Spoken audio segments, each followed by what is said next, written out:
What's going on, everybody? This is Mike Greco, and you're listening to Real Talk, the #1 real estate podcast in New Jersey. We're still saying that, even though we have no idea if it's true or not. How many could there possibly be out there? Today, I'm joined by an amazing guest, Joe Spinella, in the building, a good friend of mine, a colleague. We started real estate together years ago in a way, and he's here now balling it out in the commercial real estate game. How you doing, Joe? Hey, what's up? Thanks for having me. I appreciate it. #1 real estate podcast. We don't know if it's true. We don't know if it's true. Hey, or not, why but not? I just say it because I'm like, how many podcasts can there possibly be out there? So I'm like, just keep making the claim, and eventually. I love it. Exactly. That's why I keep saying I wish I was taller. So if I keep saying it, maybe I'll get a little taller. So how's your business going lately? It's going great. Everything's great. Now that we're on the uptrend, we flattened the curve, so now we're going up after COVID, so that's good. Right. It's going really well. Yeah, a lot of the investors are back in the swing of things. Yeah, back swinging. So give a little background about yourself. Tell everybody about how old are you and when you got your start in real estate. Definitely. So I am 26. I started real estate full time when I was, I'm going to say, just when I was turning 24. Okay. And before that, I really didn't know much about real estate. Right. So I got into it for the limitless potential of it. Mm. And I started in residential. But I always wanted to do commercial. That was a goal of mine, and just the more I went into it, I said, this is for me. So going into it, you already had planned to do commercial in the future. That was kind of your end game. My goal was working with that type of clientele, Okay. working with those types of investors, working with those types of people, because that's essentially what I want it to be. Okay. So I always have the notion, surround yourself with people that you want to be like. Definitely. It's smart. I mean, you're getting involved in that community, you're getting really good connections with people that you can work with in the future. And a lot of investors who I speak to get their start by leverage, working with other investors, going in on projects together, things like that. Exactly. And working with people who are already in the game with their money and their experience. Exactly. So, Building up your network is big, Yeah. and you're doing business with people, and the best type of way to earn someone's trust is doing business with them and doing right by them. Right. So by doing that, that gives you access into that world, into Definitely. that lifestyle, into that business. Definitely. So what were you doing before real estate? So I actually, right out of high school, I went and I did business with my family. Opened up a restaurant. We had a couple different really? frozen yogurt stores. Yeah. So that worked out really well. Nice. Yeah, we had a few different yogurt stores in a franchise. It was called Let's Yo. Oh, really? Yeah. I've heard of Let's Yeah, Go. of course. Yeah. Yeah. So we had a few of them. That was awesome. Great experience. And that's where I really learned the customer service aspect. Okay. So, and I had no training. I had no background, nothing. I just went right into it. And my notion, my main focus was, hey, how do I go and I make this person have the best experience? Mm. How do I give them the best product? And what do I do to, make them have a great time? Quality customer service. Exactly. And just being genuine. That's my whole thing. Just being genuine and doing the right thing by them. And the formula is you do right by them and they'll come back. And Yeah. they'll tell everybody else. Yeah. And Repeat customers. exactly. And I said to myself, that's the key. If you do that with everything you do, you'll be successful. Yeah. So that's why I said, anything that, if you have a hustler mentality, if you work hard and you do right by people, you'll be successful. Yeah. And then from there, what kind of got you into actually, before we go further, I saw on your page you used to do bodybuilding. Yes, Like, yeah. Compete competitive for that? Yeah. How was that?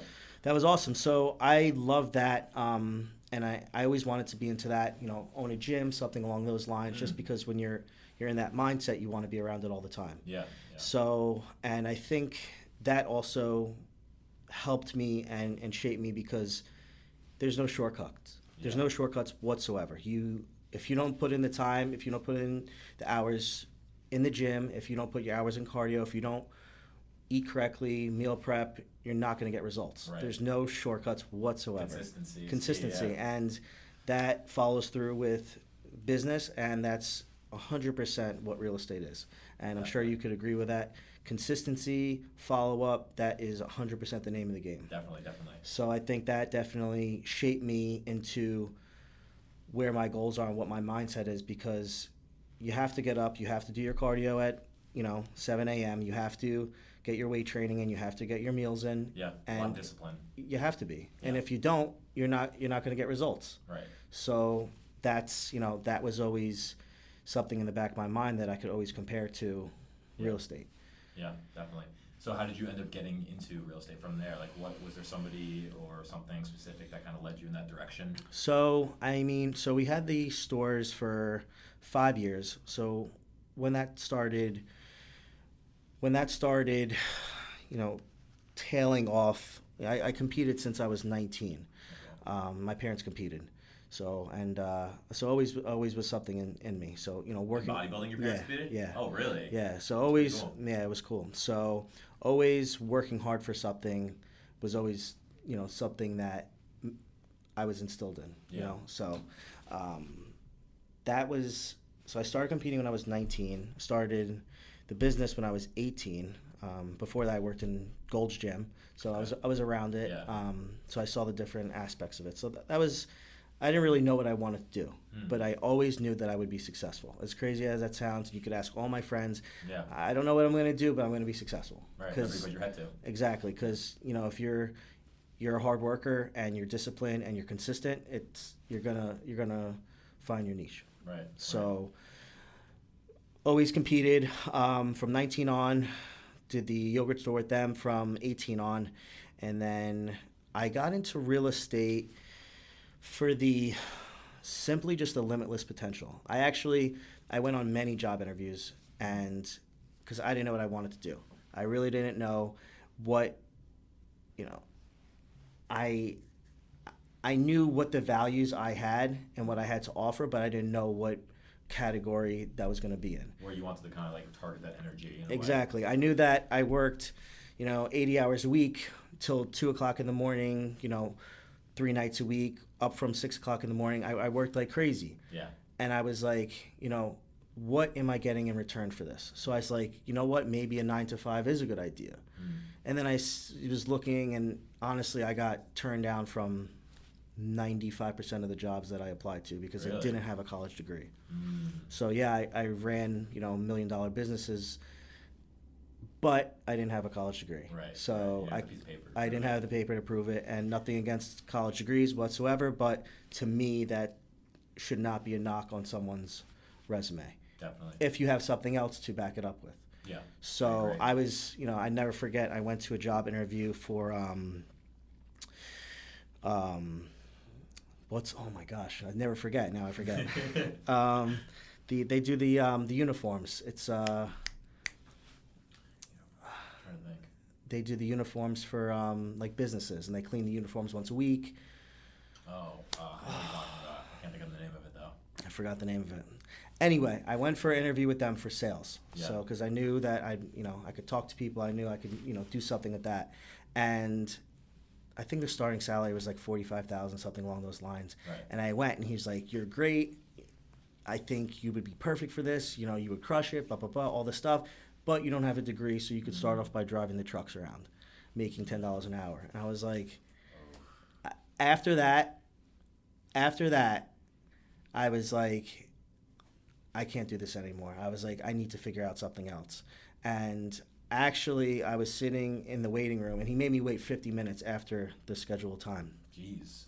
Yeah, and then told me that. I was like, just put such a bad taste in my mouth. And while I was sitting in the waiting room, HGTV was on Right. with like houses and stuff. And I was just like, there's so much opportunity, there's so much potential out there.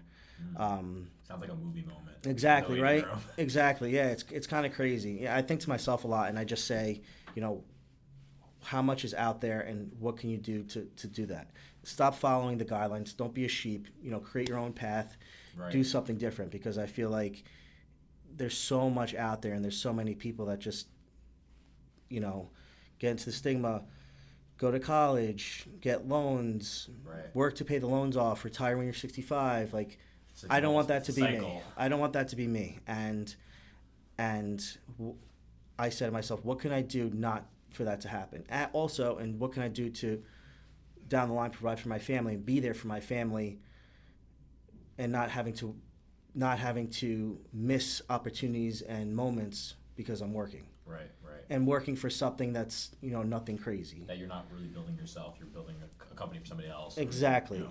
And I started many businesses in my life. Probably 6 businesses so far I started. Inventions, ideas, and I always, like I said, I knew I'm going to be successful. Yeah. I just don't know what avenue. Right. So then I went to thinking, and I said, you know what, let me get my real estate license. Yeah. And I wasn't even 100% sure about doing that. So I said, while I was working at the store, and I was actually getting ready for a show at that point, Okay. I went and I took the classes. I think it was 5 months, 4 or 5 months. And I took the night classes twice a week. Okay. So I would work all day. I'd go to the gym in the morning, 6 a.m., go to the store. From the store, go get a quick hour workout in, boom, right to the night class. And I would get home at the class ended at 10:30. So you had a packed day. So then I would get home, and that was it. And the teacher the real estate school in Cherry Hill. Okay. The teacher, he was old school guy. He was a farmer, really nice guy. But the way I learn is from giving examples, seeing it. Real life scenarios. Exactly. So he's like, hey, I did a government building. I'll never forget. He said, I got a lease for a government building, and they renewed a 30-year lease on a government building, and they renewed, and he continued to get the check. And just that residual income and how much money he was getting, just blew my mind. Right. And I was like, wow, there really is limitless potential out there. And I always thought to myself, I want to sell apartment buildings. I grew up in an apartment building in Brooklyn with my mom, and I always wanted to be around that, Right. and those types of people. Yeah. So I said, you know what? I said, maybe this is, something I want to do. So I started getting into it more and really being intrigued in it more and doing research. And then at that point, got passed the test there. I actually failed the state test. Oh, really? 6 times. Oh, jeez. Yeah, 6 times. Oh, what a nightmare that was. Yeah.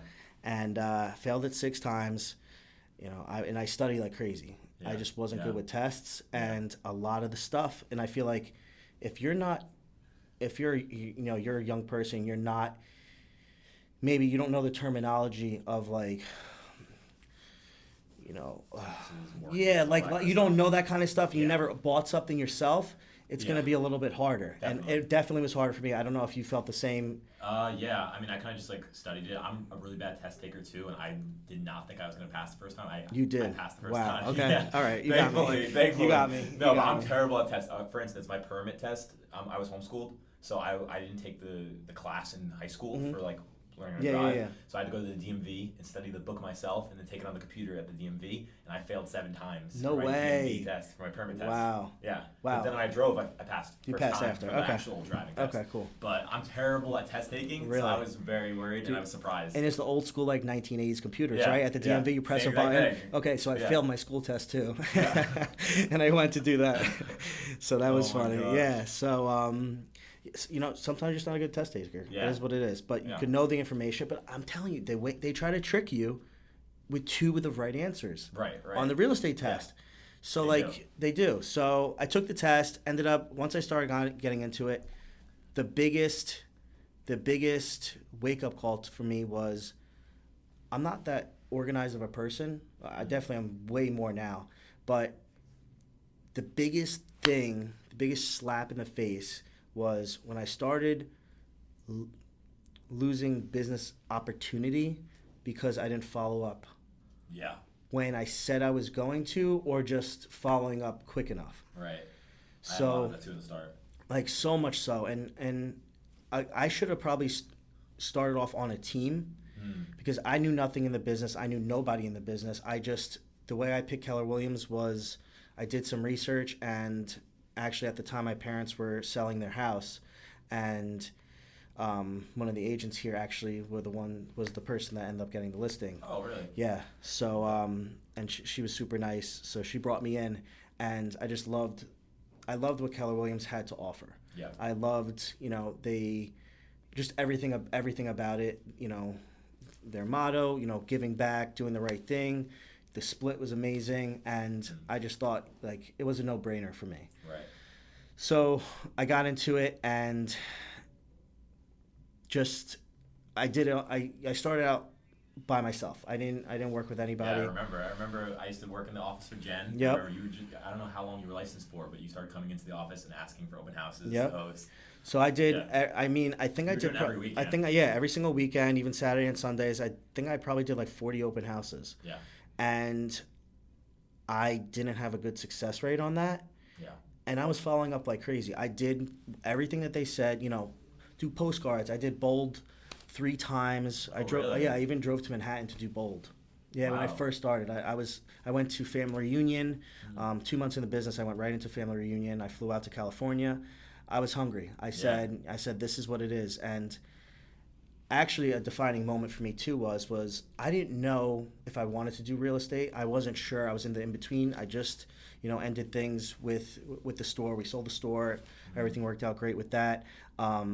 And I didn't know like what the next step for me was. So I went out to California for family reunion, but I went out 5 days early, and I went out by myself, and I just went around there by myself. I got different Airbnbs, and I was like just looking at, buildings and just taking it all in. Yeah. And I was like, really, and I also knew nobody in the business. This was before I did the open houses and anything like that. I knew nobody in the office. I was just really I was on a solo mission out there, and I ended up making a lot of friends because when you go into something out of your comfort zone by yourself, you end up going and you have to talk to people. Definitely. You have to react. If you go and sit down, if you go into a classroom or if you go into an auditorium and you go and sit down with you go by yourself, you're sitting next to 2 people that you don't know who they are. You're in front of people you don't know who they are. So it's a great opportunity to talk to them. Yeah. And I've built the best connections that way. So like going out to different events, I like going by myself. Yeah. Because it makes me have to go and speak out. Forces you to network. And I'm a super outgoing person, Definitely. don't get me wrong, but it forces you to network even more. Yeah, because if you go with other people, you end up sticking with your group. You stick with the group really and then expand exactly. and network and do things like So going by yourself, huge thing. So at that point, you just have to put yourself out there. Yeah. And I think people who also do that, they'll definitely agree with that as well. Definitely. I mean, all of that just shows your motivation and your drive. A lot of people would even, after failing once or twice on the test, would be completely discouraged and like lose all hope, or just like say, oh, I'll wait now. I'm not going to do this. Maybe it's not the thing for me. So that alone shows so much of your drive. But I think a huge thing is going back to what you were saying about college versus paving your own way.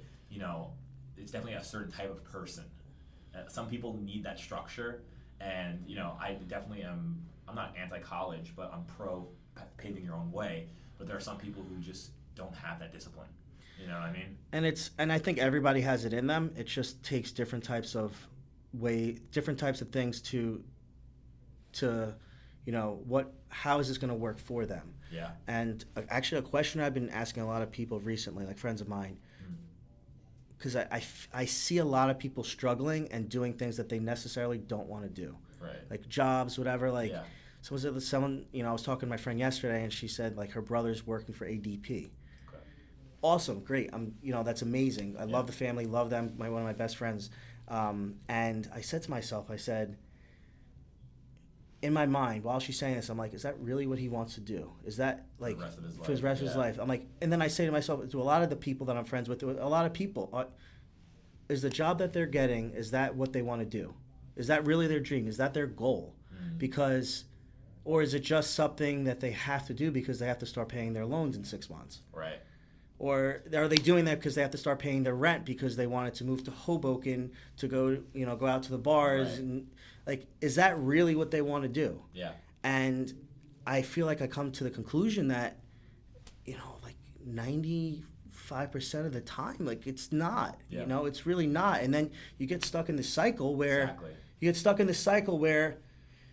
now you're in an apartment that you're paying $2,000 a month for a shoebox, and you're by yourself, you're with a roommate you don't really like, and now you have to stay at your job because you have to pay for the rent, and you have debt now or whatever. So you can never get out of that. You can never take the shot to start your own business. You can never take the shot to go on a commission-based business. Like the real estate industry is obviously 100% commission-based. Yeah.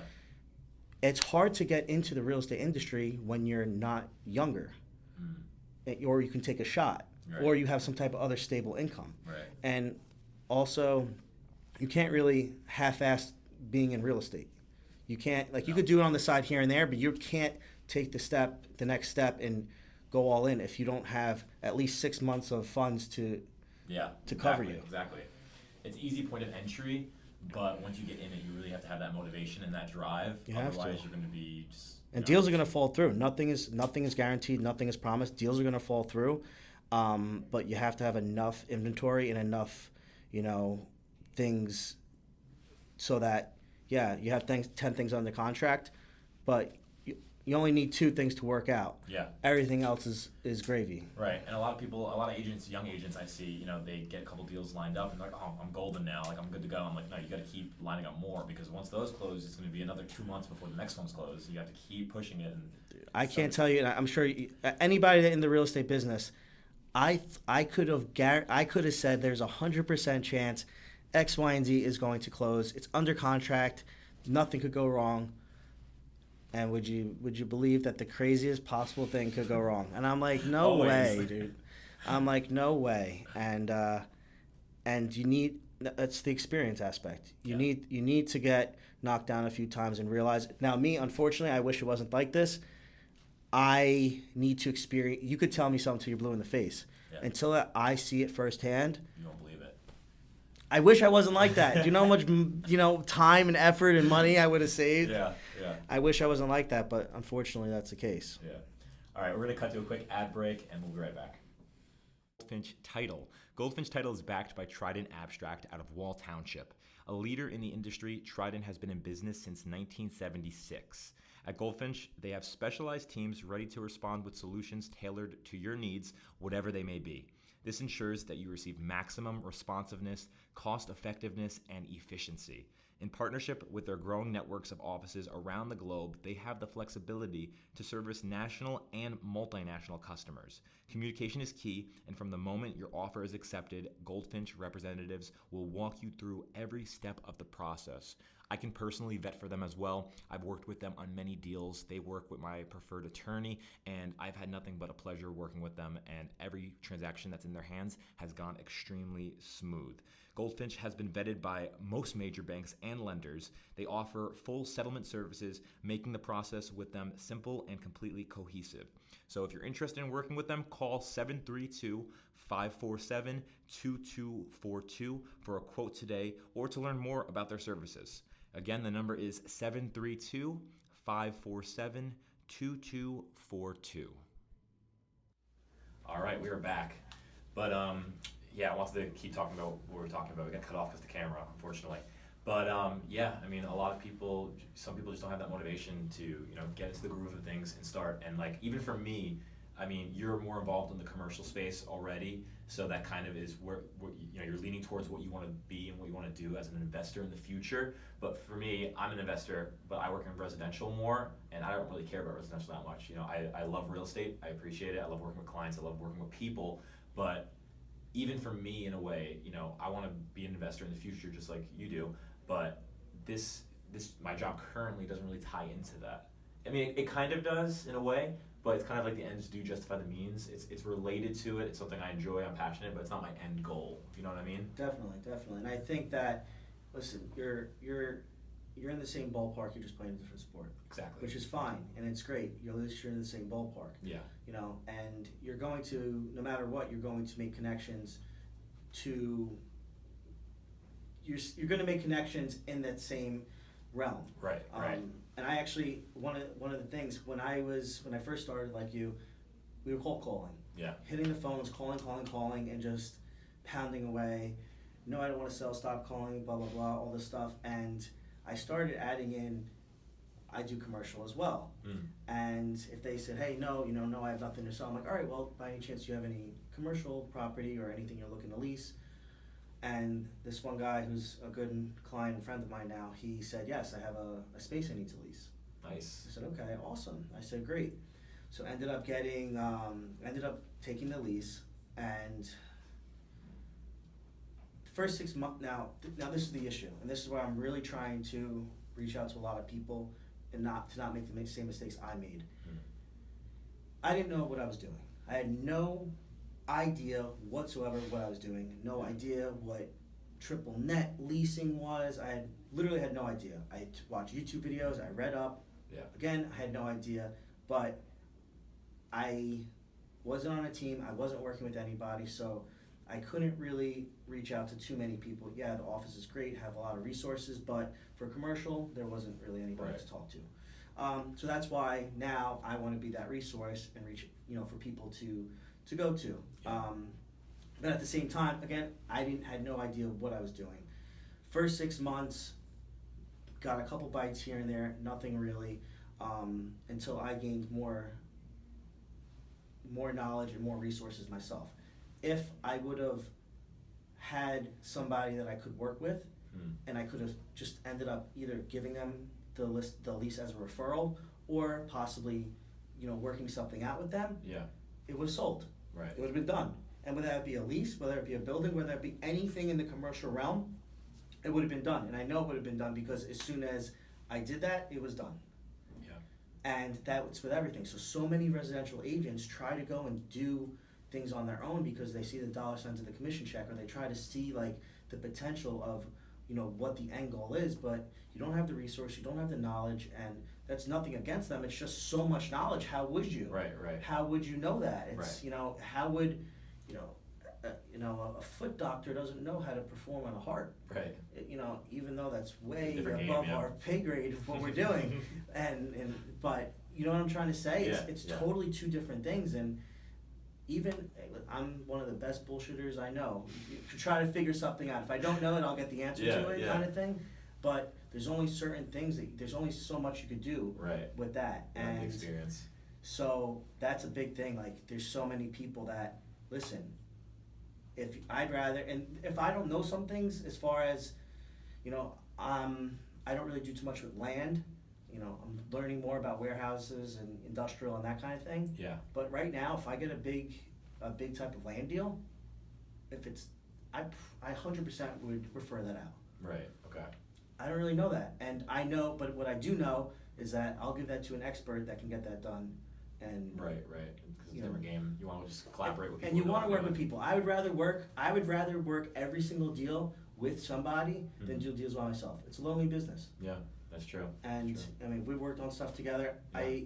I'd rather pick up the phone and hey, what are we going to do about this problem? What Yeah. are we going to do? How are we going to get this done? You have Collaborations. resources. I have resources. Let's get it done. Mm. Because listen, it's a numbers game. It's all volume. Yeah. So what happened with that lease? Was that one of your first commercial? Yeah. deals? So I got the deal done, and the way I broke it up was I got $2,000 over the course of $2,000 a month over the course of 6 months. Nice. So Not too bad. that's an awesome opportunity in commercial, because guess what? We don't get paychecks every 2 weeks. So Right. I said, instead of just getting 12,000 right off the bat, let me break it up over the course of 6 months. Yeah. And he was happy with that. I was happy with that, and it ended up working out well. So, and that's what you can do. You can negotiate and figure out what works for you. If you don't need money right now, okay, backdate it. Do something over the course of months, so Right. that maybe 6 months from now a closing fell through, but here you go. Here's the money you're getting. Right. And that was in your first year? That was my first actual year. Yeah. Okay. How was your first year overall? My first year was so. I think my first year, I did like 1.4 million in sales. Nice. But I wanted to do better than that. Yeah. My second year, I ended up doing slightly above that, and then last year was my best year. I did 8.5 million. Nice. Yeah, Congrats. it was closer to 8.5 million. It's awesome, really great.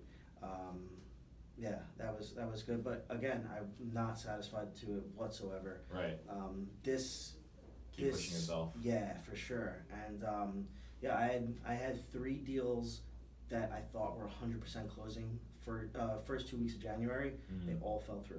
Wow. Like a week before closing. Jeez. And they were all residential referrals. So I was like, because I won't do residential if it's not like a close referral Okay. right now, because I'd rather just give that out to people. Right. Because you can't focus on too many things. Yeah. Focus on what you're doing. Don't spread yourself too thin. Exactly, and anybody in the business will agree to that. Don't spread yourself too thin, because you can't do too many things at once. Yeah. And if you are, you're not doing them to your full potential. Yeah. So what do you think is the smarter strategy for a newer agent? A lot of new agents, this is a question I ask to almost all my guests. A lot of new agents will spread themselves thin in the sense that they'll be running all over the state to pick up deals. I did it. They want to pick anything. Different counties. Exactly. Dude, I got to the point where someone was like, "Oh, I want to buy $400,000 house in South Jersey." I'm like, "Okay, awesome." So instead of me referring it out to an agent in South Jersey, I drove an hour and 20 minutes to South Jersey. I don't even know the town. There was just nothing but trees. It was a shit show. I go to open open the lockbox, the Supra. Sorry, no access, because it's not MLS. different MLS. Oh, Dude, man. what a nightmare. So now I'm like embarrassed that I'm with this person that's like just meeting me, trying to go see this house. So I had to call the listing agent. They came. They didn't even like the house. Right off the wife made a face as soon as you walked through the door. I'm like, what a waste of 3 I'm hours telling you, driving. I could write a book, and then that was it after that. So I'm like, what? So, of course, I didn't learn my lesson, and I ended up doing the same type of thing in North Jersey, but I made sure that it was a lockbox. But still, then going and, having to go and find comps to justify what the offer is and all this other kind of stuff, it's just a nightmare. You were running comps and not even part of the MLS? I was calling up people that I knew and say, "Hey, can you do me a favor, run comps for this?"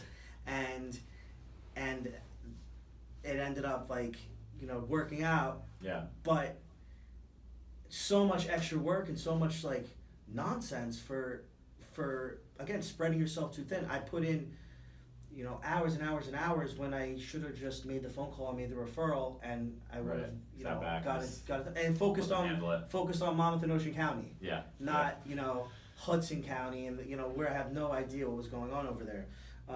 So the biggest takeaway from the beginning of my career is work with people and refer things out. Okay. Especially people who are maybe specialists in that type of area, or and guess what? You're building relationships. Yeah. Because they're going to do this. It comes full circle. They're going to want to refer to you. Absolutely. And if you can bet your bottom dollar that you can get something sold better in a town that the school system and know this and know the transit schedules and know all that kind of stuff, versus an area you didn't even know existed until someone said they want to book a house in that. Right. And it's funny, but it's the truth. It's crazy. It really is. Yeah. You might have answered already with what we were just talking about, but I was going to ask you, if you could go back, what is something that you would change? If I can change something you did in the beginning of your real estate career. The one thing that I wish I could change was that I wish I put myself in a better position knowledge-wise. So I don't know if maybe that's necessarily working with the team, but I think I would have definitely not have lost deals and would have known how to do different things. And I also ended up going out of pocket a lot without getting anything in return.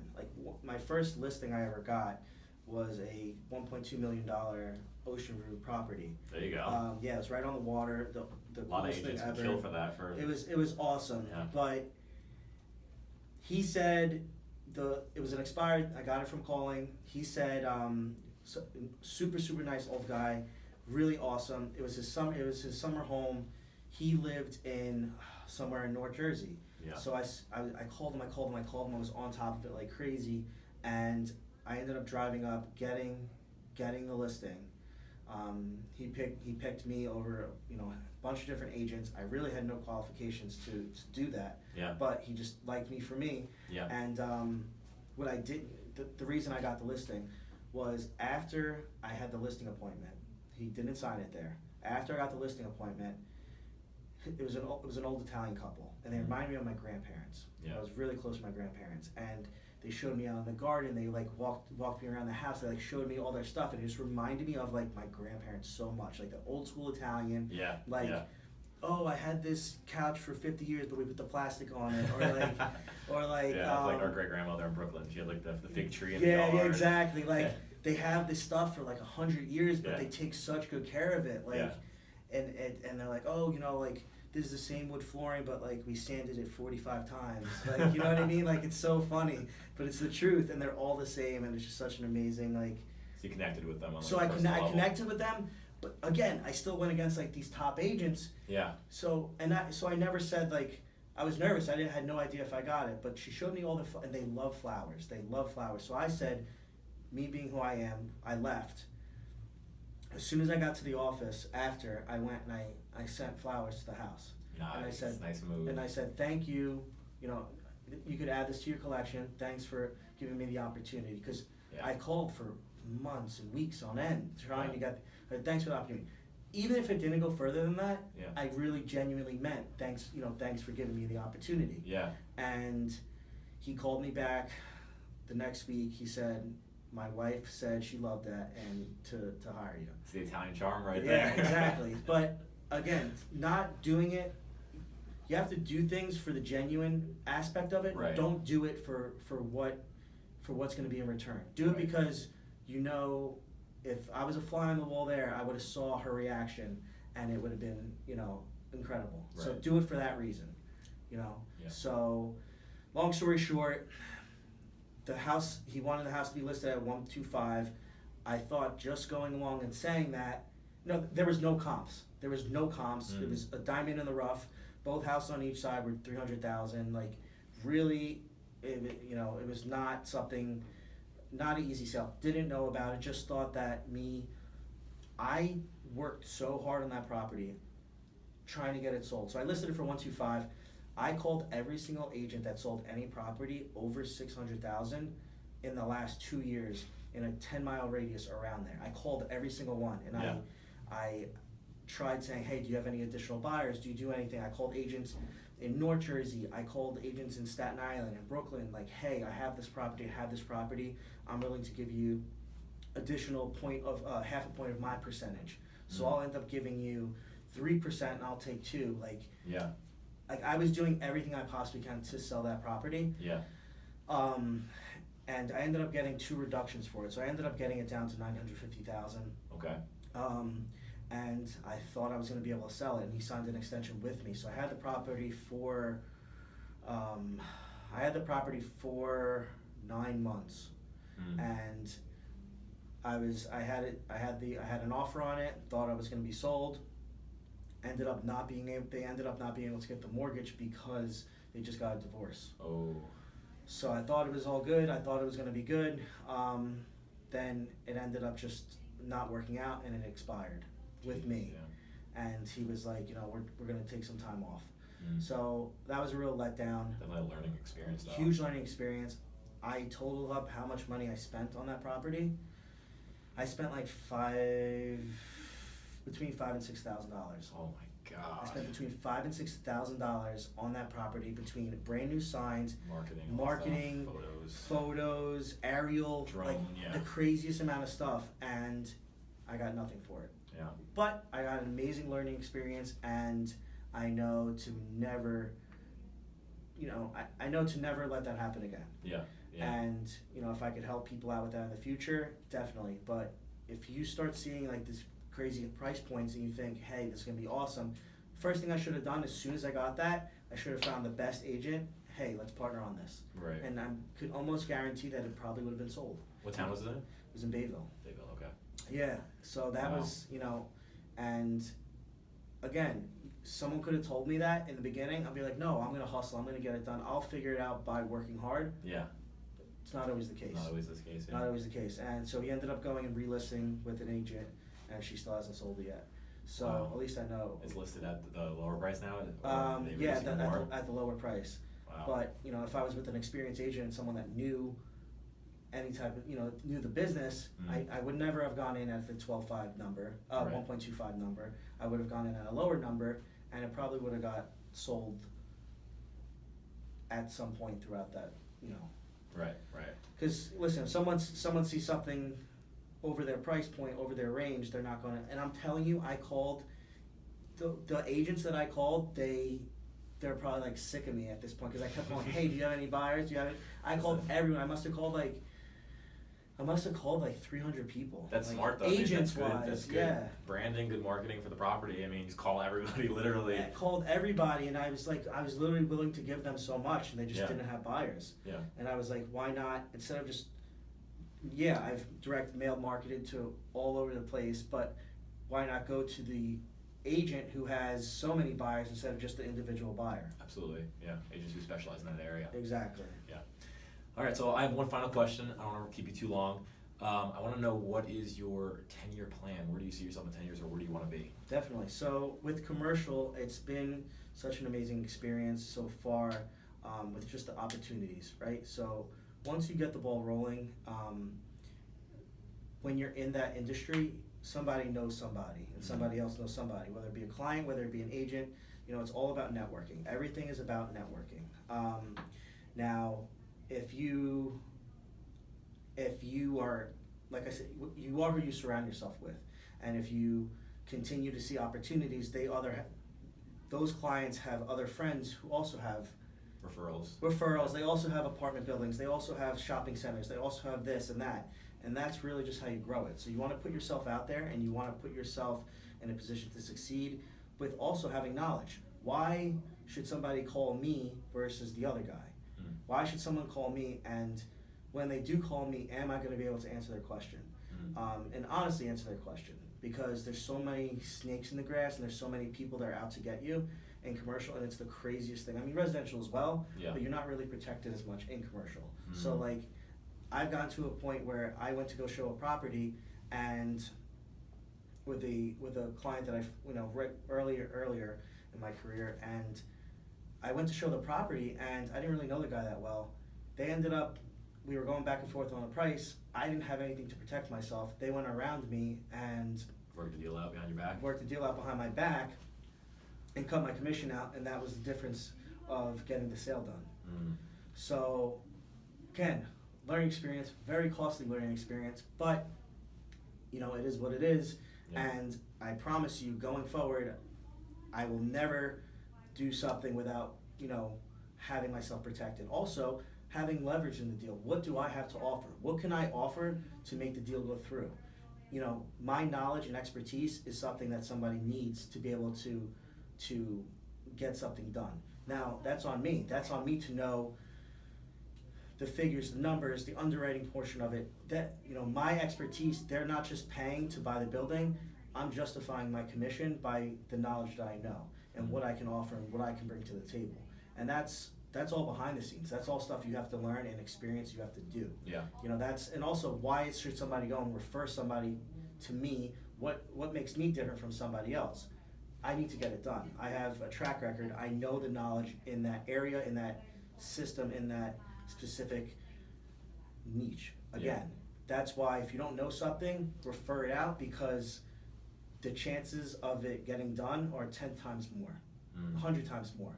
I don't know again, I keep going back to like land. I don't know anything about land right now, and I'll say it. Yeah. People are very, very, they don't want to admit when they're wrong. And they don't want to admit when they're wrong when they don't know something. Right.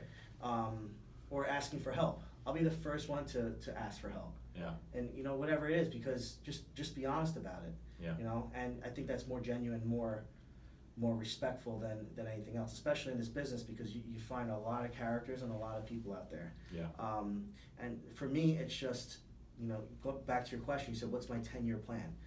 Just continue building my network, continue, brick by brick.